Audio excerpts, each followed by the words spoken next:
Hello everyone, আশা করি আপনারা সবাই ভালো আছেন। এটা ছিল সেদিনের এর ব্লগস, একটা ছোট ব্লগস। এটা কিন্তু দক্ষিণেশ্বরে যাওয়ার আগের ব্লগস, অর্থাৎ সেদিন ছিল কালী পুজো, অর্থাৎ মা কালীর পুজো করি আমি না জানি কোনো তন্ত্র, না জানি কোনো মন্ত্র। অবশ্যই আমি মনে করি যদি আপনি ভালোবেসে মাকে ডাকেন বা ভক্তিভরে যদি আপনি মাকে শুধুমাত্র ফুল দিয়ে বা জবা দিয়ে আপনি মাকে ডাকেন, অবশ্যই কিন্তু মা তাতে সাড়া দেবেন। আর অবশ্যই কিন্তু মা সবাইকে সাড়া দেন। কারণ জানেন তো, ছোট্ট একটা স্টোরি বলি আপনাদের সাথে।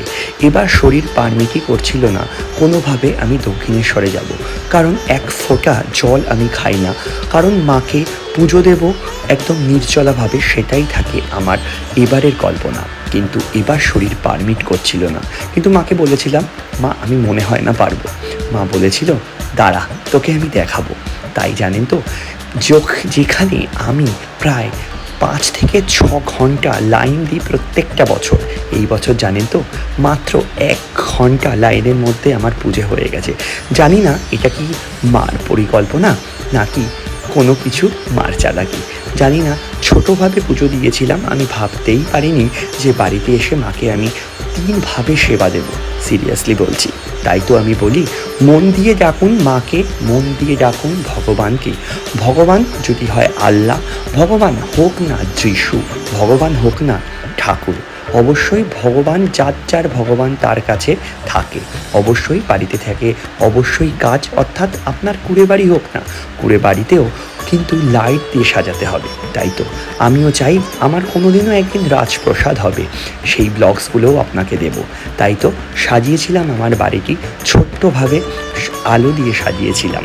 আপনারা কিভাবে করেছিলেন আপনাদের দীপাবলি বা দেওয়ালি, সেটা আমাকে মেসেজ করে জানাবেন। এই দক্ষিণাকালীর গল্প বলবো একদিন।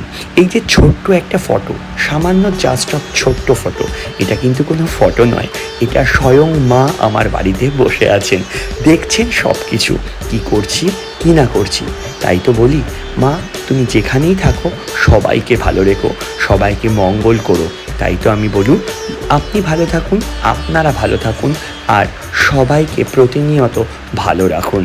মা আছেন, মা থাকবেন, এবং মা প্রত্যেক কটা মেয়ের মধ্যে মা বিরাজমান। তাই তো বলি, কেমন লাগে আমার ব্লগস? যদি ব্লগসটি ভালো লেগে থাকে বা ব্লগসটি কোনোভাবে আপনাদের ইমপ্রেস করে থাকে, অবশ্যই কিন্তু লাইক করবেন, কারণ ছোট্ট একটা লাইকেই আমি কিন্তু আনন্দ পাই, শুধুমাত্র আনন্দ, আর কিছু নয়। তাই তো বলি, আপনারা কিভাবে দীপাবলি পালন করেন বা কিভাবে দীপাবলি পালন করলেন, সেটা কিন্তু অবশ্যই কিন্তু ছোটোভাবে কমেন্টস করতে পারেন। আর এই দীপাবলি জানি অনেকে অনেকভাবে পালন করে, তাই বলবো পশু যারা গৃহপালিত পশু আছে তাদের নয়, যারা বাইরে থাকে তাদের দিকটাও খেয়াল রাখবেন। ভালো থাকবেন, টাটা।